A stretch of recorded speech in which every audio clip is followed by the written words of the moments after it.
બીજું સ્થાન હશે વક્રતા કેન્દ્રથી દૂર,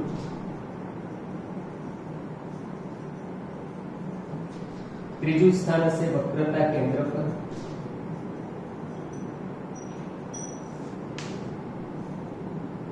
ચોથું સ્થાન હશે વક્રતા કેન્દ્ર અને મુખ્ય કેન્દ્ર ની વચ્ચે, ચોથું સ્થાન હશે મુખ્ય કેન્દ્ર પર F પર અને ચોથું સ્થાન હશે મુખ્ય કેન્દ્ર, છઠ્ઠું સ્થાન અને ધ્રુવ P ની વચ્ચે, ધ્રુવ P ની વચ્ચે બરાબર. તો 6 સ્થાન વસ્તુના હશે અને આપણે દરેકના ડાયાગ્રામ દોરવાના છે અને એના પ્રતિબિંબના સ્થાન, પ્રતિબિંબના પ્રકાર અને પરિમાણ સમજવાના છે. પ્રતિબિંબ બે પ્રકારના હોય, એક આભાસી અને એક વાસ્તવિક. આભાસી પ્રતિબિંબ કે જે પડદા પર ઝીલી શકાય નહીં, વાસ્તવિક પ્રતિબિંબ એ પડદા પર ઝીલી શકાય. આભાસી પ્રતિબિંબ હંમેશા ચત્તુ, વાસ્તવિક પ્રતિબિંબ હંમેશા ઉલટું. ઓકે, હવે આપણે આગળ જોઈએ કે અંતર્ગોળ અરીસા માટે, બરાબર. પછી આપણે જોશું બહિર્ગોળ અરીસા માટે. તો અંતર્ગોળ અરીસા માટે આ 6 સ્થાન વસ્તુના છે. સૌથી પહેલા આપણે જોવાનું છે કે 4 કિરણો કે જેના વડે પ્રતિબિંબના સ્થાન, પ્રકાર અને પરિમાણ જાણી શકાય છે, બરાબર. 4 કિરણો, એમાંથી 2 આપણે ગઈકાલે જોયા. આજે આપણે જોવાનું છે ત્રીજું કિરણ, બરાબર. ત્રીજું કિરણ ગઈકાલે આપણે જોયું હતું કે મુખ્ય અક્ષને સમાંતર આપાત થતું કિરણ પરાવર્તન પામીને મુખ્ય કેન્દ્રમાંથી પસાર થાય છે. બીજું કિરણ મુખ્ય કેન્દ્રમાંથી પસાર થઈ આપાત થતું કિરણ પરાવર્તન પામી મુખ્ય કેન્દ્રમાંથી મુખ્ય અક્ષને સમાંતર થાય છે. ઓકે, ત્રીજું આપણે જોવાનું છે. બંને અરીસા માટે આ 4 કિરણો ઉપયોગી છે. અંતર્ગોળ અરીસામાં ધ્રુવ P, મુખ્ય કેન્દ્ર F, વક્રતા કેન્દ્ર C. ત્રીજું કિરણ છે કે વક્રતા કેન્દ્ર C માંથી આપાત થતું કિરણ, બરાબર. વક્રતા કેન્દ્ર C માંથી આપાત થતું કિરણ પરાવર્તન પામી તે જ દિશામાં પાછું ફરે, બરાબર. તે જ દિશામાં પાછું ફરે છે. એટલે ધારો કે વસ્તુ પરથી વક્રતા કેન્દ્રમાં C માંથી પસાર થઈ અરીસા પર જે કિરણ પડે છે, આપાત થાય છે, તે જ દિશામાં એ પાછું ફરે છે, બરાબર. અહીંથી ધારો કે આમ આપાત થાય વક્રતા કેન્દ્ર C માંથી પસાર થઈને, તો તે જ દિશામાં આમ આપાત થશે, તે જ દિશામાં પરાવર્તન પામે છે, રાઈટ. તો આ ત્રીજું કિરણ હશે. બહિર્ગોળ અરીસો હશે, બહિર્ગોળ અરીસો. તો એમાં અહીંયા F છે અને અહીંયા C છે. ગઈકાલે આપણે જોયું કે અંતર્ગોળ અરીસામાં મુખ્ય કેન્દ્ર અને વક્રતા કેન્દ્ર અરીસાની આગળ છે, બહિર્ગોળ અરીસામાં મુખ્ય કેન્દ્ર અને વક્રતા કેન્દ્ર અરીસાની પાછળ હશે. હવે એમાં જે વક્રતા કેન્દ્ર તરફ જશે કિરણ, આમ સીધું જો અંદર જાય તો વક્રતા કેન્દ્ર તરફ જાય, તો એ કિરણ વક્રતા કેન્દ્ર તરફ જતું કિરણ બહિર્ગોળ અરીસામાં તે જ દિશામાં પાછું ફરે છે. બેમાં સેમ સિદ્ધાંત છે. આમાં આપણે જે મુખ્ય અક્ષને સમાંતર જે કિરણ છે, મુખ્ય અક્ષને સમાંતર કિરણ એ એવી રીતે પરાવર્તન પામે છે કે જો એને પાછળની બાજુ લંબાવીએ તો એ મુખ્ય કેન્દ્રમાંથી પસાર થાય, બરાબર. અને મુખ્ય કેન્દ્ર તરફ જતું જે કિરણ હશે, મુખ્ય કેન્દ્ર તરફ જતું કિરણ, મુખ્ય કેન્દ્ર તરફ જતું કિરણ જો આમ જાય તો મુખ્ય કેન્દ્ર તરફ જાય સીધું, બરાબર. બહિર્ગોળ અરીસા તો એ પરાવર્તન પામી અને મુખ્ય અક્ષને સમાંતર થઈ જાય છે, બરાબર. મુખ્ય અક્ષને સમાંતર. તો ત્રીજું કિરણ આપણે જોયું કે વક્રતા કેન્દ્ર C માંથી પસાર થતું કિરણ તે જ દિશામાં પાછું ફરે છે, બરાબર. પ્રતિબિંબના સ્થાન, પ્રકાર અને પરિમાણ જાણવાના આપણે જે કિરણો પ્રતિબિંબના સ્થાન, પ્રકાર અને પરિમાણ નક્કી કરે છે તેના વિશે આપણે સમજી રહ્યા છીએ. હવે ચોથું કિરણ જોશું આપણે અને પછી આ કોષ્ટક સમજીશું. ચોથું કિરણ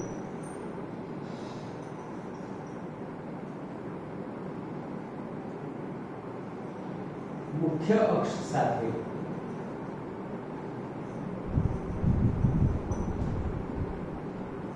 જે માપનું આપાત થતું કિરણ આપાત કોણ બનાવે છે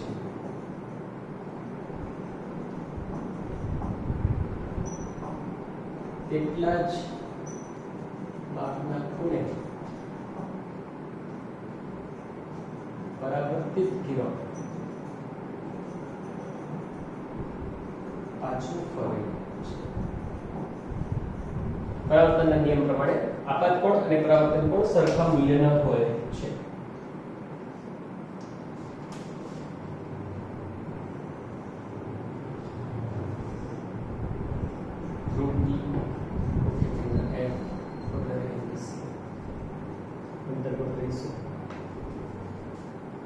ઓકે, હવે અહીંથી ધારો કે વસ્તુ જાય છે મુખ્ય અક્ષ સાથે 30 અંશનો ખૂણો બનાવે છે, બરાબર?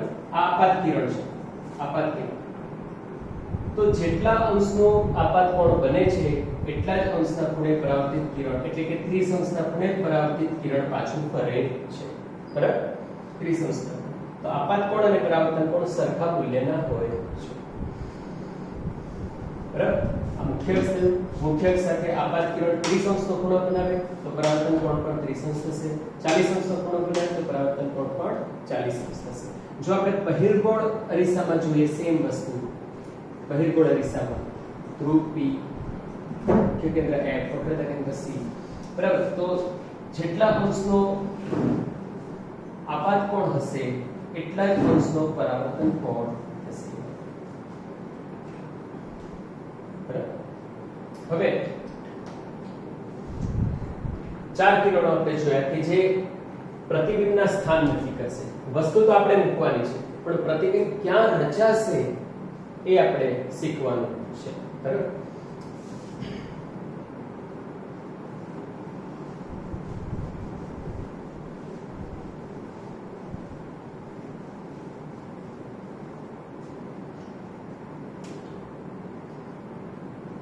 પહેલું સ્થાન છે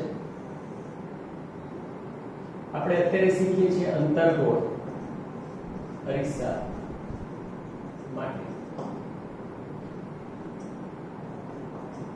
બરાબર? પહેલા આપણે શીખશું બધા 6 સ્થાન અંતર્ગોળ અરીસા માટે, વસ્તુના સ્થાન અને પ્રતિબિંબ ક્યાં રચાય છે, કેવા રચાય છે એ બધું આપણે શીખવાનું છે. તો અંતર્ગોળ અરીસા માટે પહેલું આપણે વસ્તુનું સ્થાન થશે અનંત અંતર.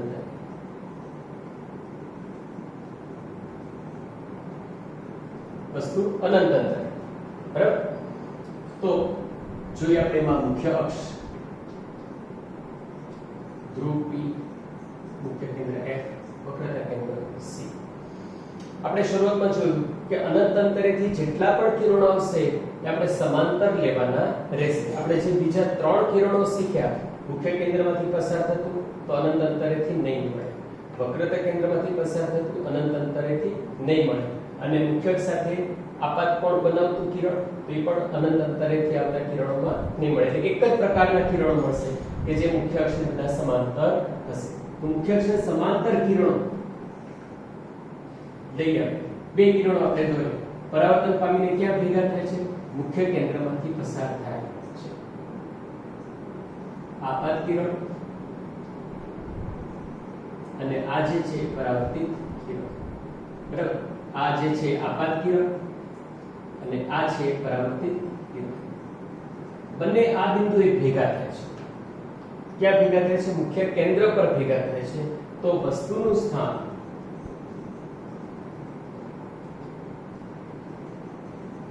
અનંત અંતરે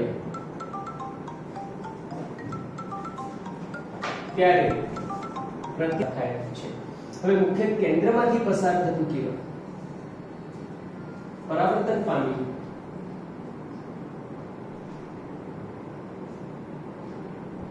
અને મુખ્ય અક્ષને સમાંતર થઈ જાય છે. આપાત કિરણ, અપરાવર્તિત કિરણ, આપાત કિરણ, અપરાવર્તિત કિરણ. તો બંને આ જગ્યાએ ભેગા થાય છે.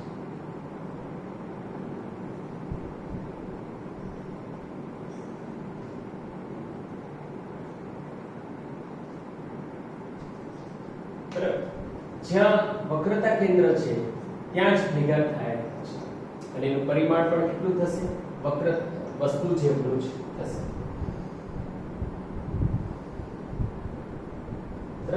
તો વક્રતા કેન્દ્ર પર વસ્તુ છે.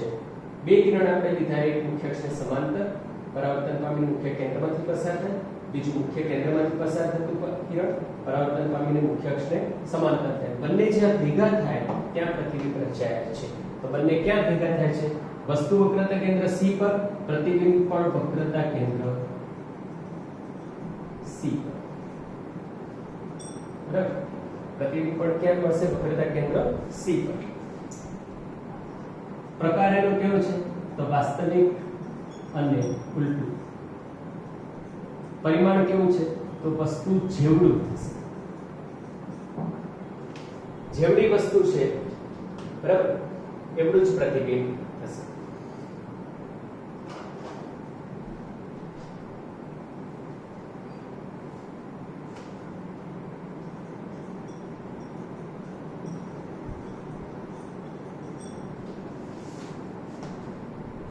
રાઈટ? અનંત અંતરે વસ્તુ તો પ્રતિબિંબ મુખ્ય કેન્દ્ર પર. વસ્તુ નજીક આવી, C થી દૂર, વક્રતા કેન્દ્રથી દૂર, તો પ્રતિબિંબ F અને C ની વચ્ચે આવી, થોડું પાછળ. વસ્તુ વધારે નજીક આવી C પર, તો પ્રતિબિંબ પણ ક્યાં રચાય છે? C પર રચાય છે. ત્રણ સ્થાન આપણે વસ્તુના જોયા, ત્રણ સ્થાન પ્રતિબિંબના જોયા. પ્રતિબિંબનો પ્રકાર, દરેક પ્રતિબિંબ ત્રણે ત્રણ પડદા પર ઝીલી શકાય છે, એટલે વાસ્તવિક અને ઉલટું છે. ત્રણેયના પરિમાણ આપણે જોયા, તો F પર જે રચાય છે અનંત અંતરે એ અતિશય નાનું છે. પછી બીજું સ્થાન C થી દૂર વસ્તુ છે, તો પ્રતિબિંબ થોડું મોટું થાય છે, વસ્તુ કરતા નાનું હોય છે. C પર વસ્તુ આવે છે તો પ્રતિબિંબ વસ્તુ જેવડું થઈ જાય છે. તો આપણે સમજી શકીએ છીએ કે વસ્તુ જો ચોથું સ્થાન નજીક જશે તો પ્રતિબિંબ દૂર જશે અને એનું પરિમાણ કેવું થશે? વસ્તુથી મોટું થશે. વસ્તુ વધારે નજીક જશે તો પ્રતિબિંબ વધારે દૂર જશે અને પરિમાણ કેવું થશે? વધારે મોટું થશે. બરાબર? તો ચોથું સ્થાન આપણે જોઈએ. ચોથું સ્થાન વક્રતા કેન્દ્ર C તથા મુખ્ય કેન્દ્ર F ની વચ્ચે. વસ્તુ આપણે C અને F ની વચ્ચે હવે મૂકવાની છે. એનો આપણે ડાયાગ્રામ દોરીએ. અંતર ગોળાવીશું. બરાબર? મુખ્ય અક્ષ જેટલા અંતરે P થી F છે એટલા જ અંતરે C લેવાનું થશે. ફૂટપટ્ટીથી આપણે લઈએ P થી 6 સેમી અંતરે F લઈએ તો બીજા 6 સેમી અંતરે C લેવાનું. 7 સેમી અંતરે F લઈએ તો બીજા 7 સેમી અંતરે C લેવાનું. રાઈટ? હવે વસ્તુ આપણે મૂકવાની છે આ બંનેની વચ્ચે, C અને F ની વચ્ચે. બે કિરણો આપણા જાણીતા લેવાના છે. મુખ્ય અક્ષને સમાંતર આપાત થતું કિરણ પરાવર્તન પામીને મુખ્ય કેન્દ્રમાંથી પસાર થશે. આ આપાત કિરણ, આ પરાવર્તિત કિરણ. હવે બીજું કિરણ લેવાનું છે F માંથી પસાર થતું. F માંથી તો પરાવર્તન પામીને શું થશે? મુખ્ય અક્ષને સમાંતર થઈ જશે. બંને કિરણ જ્યાં ભેગા થશે ત્યાં પ્રતિબિંબ રચાશે. તમે જોઈ શકો છો કે વસ્તુ કરતા પ્રતિબિંબ કેવું છે? મોટું છે. પ્રતિબિંબનું સ્થાન ક્યાં છે? તો C થી દૂર છે. બરાબર? આ થશે મુખ્ય અક્ષ. તો ચોથું સ્થાન વક્રતા કેન્દ્ર અને મુખ્ય કેન્દ્રની વચ્ચે વસ્તુનું સ્થાન. પ્રતિબિંબનું સ્થાન આપણને મળશે વક્રતા કેન્દ્રથી દૂર.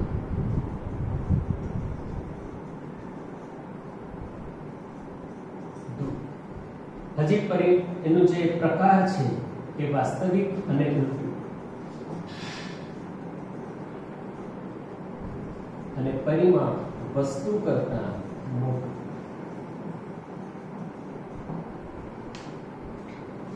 જે પરિમાણ મળશે કેવું મળશે? વસ્તુ કરતા મોટું મળશે. અંતર્ગોળ અરીસાની જેમ જેમ આપણે નજીક જશું તો આપણું પ્રતિબિંબ છે મોટું થતું જશે. આપણને દેખાશે નહીં, કારણ કે આપણે પડદા પર એને ઝીલવું પડશે. સમતલ અરીસામાં જેમ આપણને આપણું પ્રતિબિંબ દેખાય છે એ રીતે આમાં દેખાતું અંતર્ગોળ અરીસામાં નથી. તમે અનંત અંતરે ઉભા રહો, બરાબર, તો તમારું પ્રતિબિંબ નાનકડું કીડી જેવડું મુખ્ય કેન્દ્ર પર પડદા પર ઝીલી શકે. અહીંયા કોઈ ઉભેલું હોય અને પડદા ઉપર દેખાય, બરાબર. તમે સી થી થોડા નજીક આવો તો પ્રતિબિંબ તમારું એફ અને સી ની વચ્ચે પણ નાનું દેખાય, બરાબર. સી આગળ આવો તો પડદા પર તમારું પ્રતિબિંબ એવડું જ દેખાય જેવડું આપણું પગ હોય. સી અને એફ ની વચ્ચે આવી આ જગ્યાએ તો પ્રતિબિંબ સી થી દૂર જશે અને વસ્તુ કરતા મોટું થશે, બરાબર. તો 4 સ્થાન આપણે પહોંચી ગયા. 4 સ્થાન, બરાબર. તો 4 સ્થાન તમે વિચારી લો, બરાબર. ત્યાં આપણે પછી 5મું અને 6મું સ્થાન જોઈએ.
રેડી?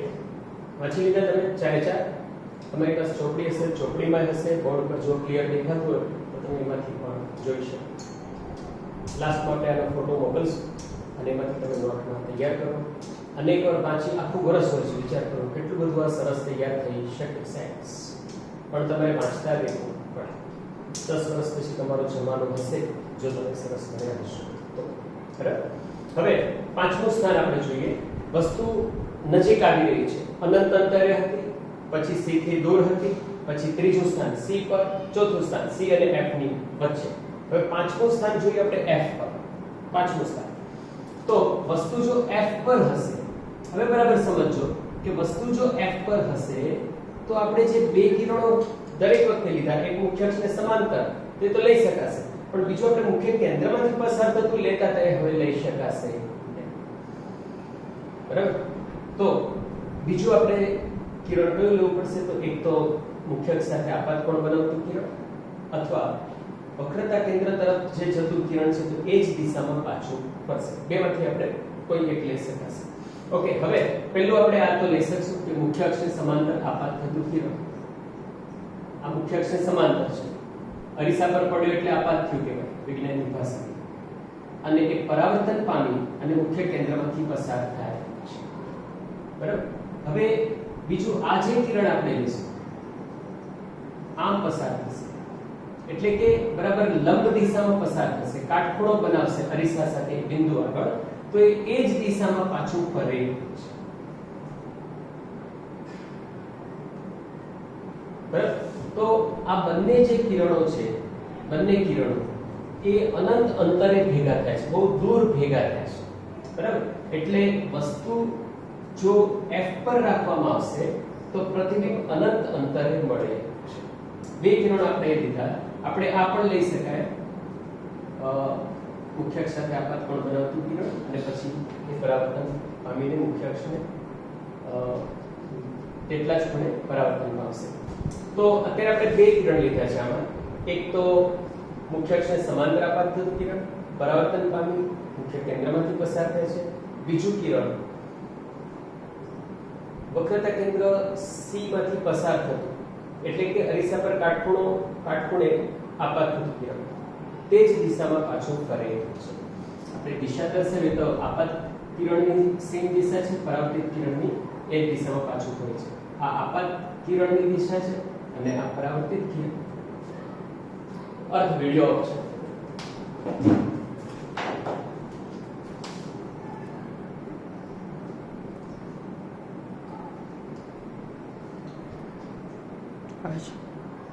રાઈટ. મુખ્ય કેન્દ્ર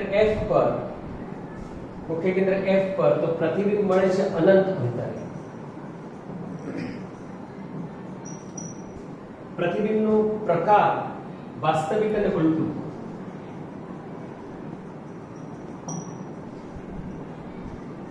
બરાબર. અને એનું પરિમાણ છે એ ખૂબ જ મોટું.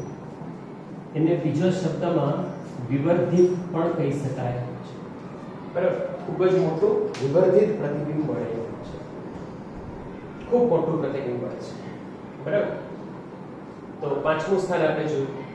મુખ્ય કેન્દ્ર પર વસ્તુ હોય તો પ્રતિબિંબ અનંત અંતરે અને વિવર્ધિત અને ખૂબ મોટું મળે છે. છઠ્ઠું સ્થાન જોઈએ આપણે તો અનંત અંતરે પ્રતિબિંબ પહોંચી ગયું.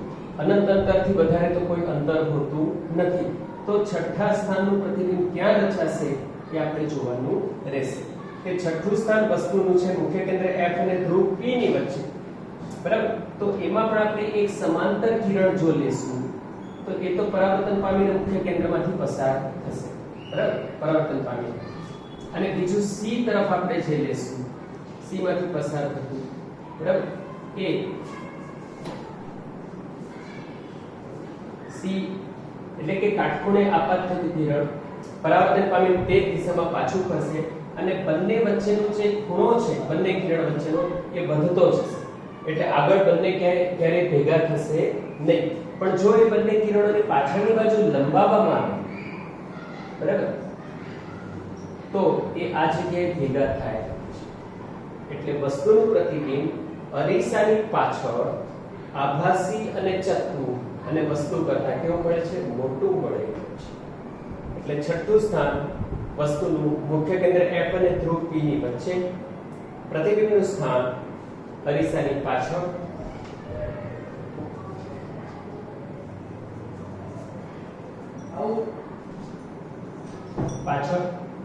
પ્રતિબિંબનો પ્રકાર આભાસી અને ચત્તુ છે ને. આ બધા વાસ્તવિક અને ઉલટું છે 1 થી 5. આમાં આભાસી અને ચત્તુ અને પરિમાણ જે છે વસ્તુ કરતા મોટું મળે છે. બરાબર. પરિમાણ થશે વસ્તુ કરતા. તો 6 સ્થાન આપણે જોયા. બરાબર. વસ્તુ અંતર્ગોળ અરીસા માટે તમારે આ બધા જ સ્થાન વસ્તુના અને 6 સ્થાન પ્રતિબિંબના તૈયાર કરવાના રહેશે. 4 કિરણો જે પ્રતિબિંબના સ્થાન, પ્રકાર અને પરિમાણ નક્કી કરે છે એ તૈયાર કરવાના રહેશે. સૌથી પહેલા એમાં જે વ્યાખ્યાઓ આવે છે બરાબર આપણે જોવામાં કે મુખ્ય કેન્દ્ર, ધ્રુવ, મુખ્ય અક્ષ, વક્રતા કેન્દ્ર એ બધાનો ભરપૂર ઉપયોગ છે. આખા પાઠમાં એનો ઉપયોગ હશે. એને લગતા દાખલાઓ હશે. એટલે તમારી વ્યાખ્યાઓ પણ બરાબર સમજવાની છે આકૃતિ દોરીને. હવે આપણે બહિર્ગોળ અરીસા માટે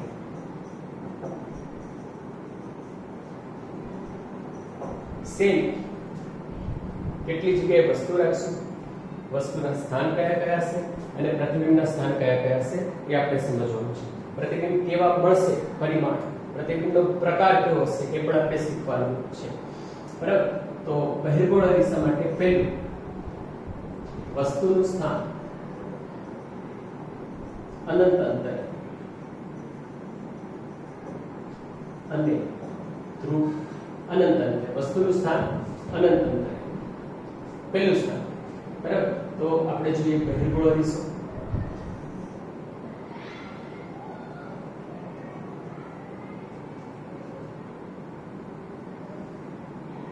આપણે જોયું કે અનંત અંતરે વસ્તુ હશે તો જે કિરણો આપણે લેશું એ કેવા હશે? મુખ્ય અક્ષને સમાંતર હશે. આ મુખ્ય અક્ષ ધ્રુવ P, મુખ્ય કેન્દ્ર F અને વક્રતા કેન્દ્ર C. હા, થોડું કરીએ તો મુખ્ય અક્ષને સમાંતર જે કિરણો આપાત થશે, મુખ્ય અક્ષને સમાંતર આપાત થશે, એ કિરણો પરાવર્તન પામી અને મુખ્ય કેન્દ્ર પર ભેગા થાય. આમાં કેવું થશે? બહિર્ગોળ અરીસો છે, બરાબર? એટલે બહિર્ગોળ અરીસો છે, એમાં કિરણો, એક કિરણ જે આમ ગયું એ પરાવર્તન આ દિશામાં થાય છે, બીજું કિરણ જે આ દિશામાં ગયું પરાવર્તન પામીને ક્યાં જાય છે? આ દિશામાં જાય છે. તો આ બંને કિરણો આ રીતે પાછા ફરશે, એ આ બાજુ ક્યાંય ભેગા થવાના નથી. પણ જો એને બંનેને પાછળની બાજુ લંબાવીએ, પાછળની બાજુ, તો એ મુખ્ય કેન્દ્ર પર ભેગા થાય છે, બરાબર? એટલે અનંત અંતરે વસ્તુ હશે, તેનું પ્રતિબિંબ અરીસાની પાછળ થોડું બ્લર દેખાય છે, પાછળ અને મુખ્ય કેન્દ્ર પર રચાશે, રાઈટ? બીજું સ્થાન જોઈએ આપણે. વસ્તુનું સ્થાન અનંત અંતરે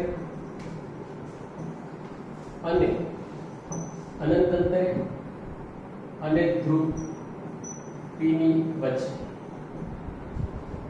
અનંત અંતરે અને ધ્રુવ P ની વચ્ચે બહિર્ગોળ અરીસો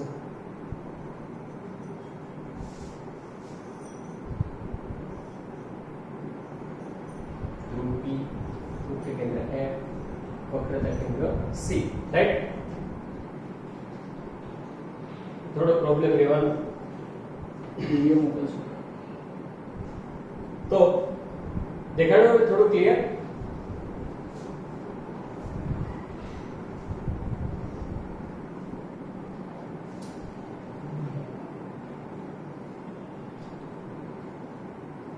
બહિર્ગોળ અરીસા માટે વસ્તુના સ્થાન, આમાં જે અંતર્ગોળ અરીસામાં 6 સ્થાન છે, બહિર્ગોળ અરીસામાં માત્ર 2 જ સ્થાન વસ્તુના છે. પહેલું આપણે જોયું, બરાબર, કે વસ્તુનું સ્થાન અનંત અંતરે હોય તો પ્રતિબિંબ આપણને મુખ્ય કેન્દ્ર પર મળે છે. કેવું મળે છે? આભાસી અને ચત્તુ, બરાબર? હવે બીજું આ દેખાય છે, ટ્રાય કરીએ છીએ. હવે વસ્તુ આવશે અનંત અંતર અને ધ્રુવ P ની વચ્ચે ગમે તે. ઓકે, બહુ સરસ. હવે ગમે તે, બરાબર, તો ક્યાં એનું પ્રતિબિંબ રચાશે એ આપણે જોઈએ. તો એક આપણે કિરણ લીધું આમ મુખ્ય અક્ષને સમાંતર, એ પરાવર્તન પામીને એવી રીતે જશે કે એને પાછળની બાજુ લંબાવીએ તો મુખ્ય કેન્દ્ર પાસે જાય. બીજું, આ જ બિંદુમાંથી મુખ્ય કેન્દ્ર તરફ જતું કિરણ, અંદર તો જઈ નહીં શકે કિરણ, અને મુખ્ય કેન્દ્ર આ બાજુ છે, બરાબર, પણ મુખ્ય કેન્દ્રની દિશામાં જતું કિરણ પરાવર્તન પામી અને મુખ્ય અક્ષને સમાંતર થઈ જશે, બરાબર. હવે બેને પાછળની બાજુ આપણે લંબાવીએ તો બંને કિરણો જ્યાં પાછળની બાજુ ભેગા થશે ત્યાં પ્રતિબિંબ રચાશે, બરાબર, ત્યાં પ્રતિબિંબ રચાશે. ફરીથી જો બહિર્ગોળ અરીસામાં મુખ્ય અક્ષને સમાંતર વસ્તુમાંથી આપાત થતું કિરણ પરાવર્તન પામીને આ દિશામાં જાય છે, મુખ્ય કેન્દ્ર તરફ જતું કિરણ પરાવર્તન પામીને આ દિશામાં જાય છે. આ બંને કિરણો જે રીતે જાય છે, બરાબર, એ અભિસારી કિરણો કહેવાશે, એકબીજાને ક્યારેય મળશે નહીં, બરાબર. પણ જો એને પાછળની બાજુ લંબાવીએ, પાછળની બાજુ, તો એ આ જગ્યાએ ભેગા થાય છે ધ્રુવ P અને F ની વચ્ચે, બરાબર. તો ત્યાં પ્રતિબિંબ આભાસી અને ચત્તુ રચાશે. દેખાય છે? આભાસી અને ચત્તુ પ્રતિબિંબ રચાશે, બરાબર. તો બહિર્ગોળ અરીસા માટે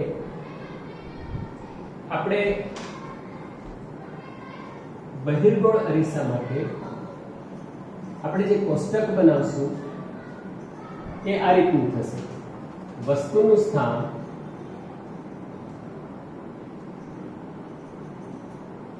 પ્રતિબિંબનું સ્થાન, પ્રતિબિંબનો પ્રકાર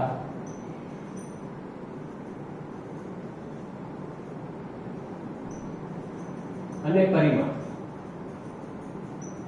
બરાબર, આની જેમ જ વસ્તુનું સ્થાન, પ્રતિબિંબનું સ્થાન,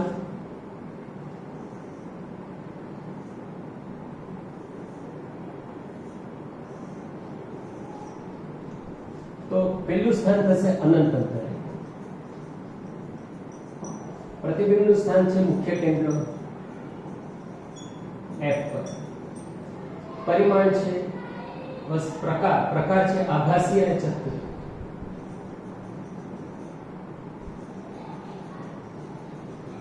અને એનું પરિમાણ છે વસ્તુ કરતા ના. બરાબર, બે સ્થાન છે. આપણે જોયું કે વસ્તુના માત્ર કેટલા સ્થાન છે બહિર્ગોળ અરીસા માટે? બે જ સ્થાન છે. તો બીજું સ્થાન છે અનંત અંતર અને ધ્રુવ P ની વચ્ચે ગમે. બરાબર, બીજું સ્થાન હતું અનંત અંતર અને ધ્રુવ P ની વચ્ચે ગમે ત્યાં વસ્તુ હશે તો પ્રતિબિંબ ક્યાં રચાશે? ધ્રુવ P અને F ની વચ્ચે જ રચાશે. તો પ્રતિબિંબનું સ્થાન મળશે ધ્રુવ P અને મુખ્ય કેન્દ્ર F ની વચ્ચે. પ્રકાર થશે આભાસી અને ચતુર, અને પરિમાણ થશે વસ્તુ કરતા. આમાં પરિમાણ થશે ખૂબ નાનું, અતિ સૂક્ષ્મ. બરાબર, મુખ્ય કેન્દ્ર F પર અને અતિ સૂક્ષ્મ. તો બહિર્ગોળ અરીસા માટે આપણે જોયું કે વસ્તુના બે સ્થાન છે. એમાં આપણે બે કિરણો લીધા, એક પરાવર્તન પામી અને અરીસાની આગળ ક્યાંય ભેગા નથી થતા, પણ અરીસાની પાછળ એને લંબાવવામાં આવે તો ભેગા થતા તેવો આભાસ થાય છે. હવે એક વસ્તુ આપણે બહિર્ગોળ અરીસામાં સમજી લઈએ કે વસ્તુ જેમ જેમ નજીક આવતી જાય છે, બરાબર, વસ્તુ જેમ જેમ નજીક આવતી જશે એમ પ્રતિબિંબ છે એ F થી P થી તરફ આવતું જશે.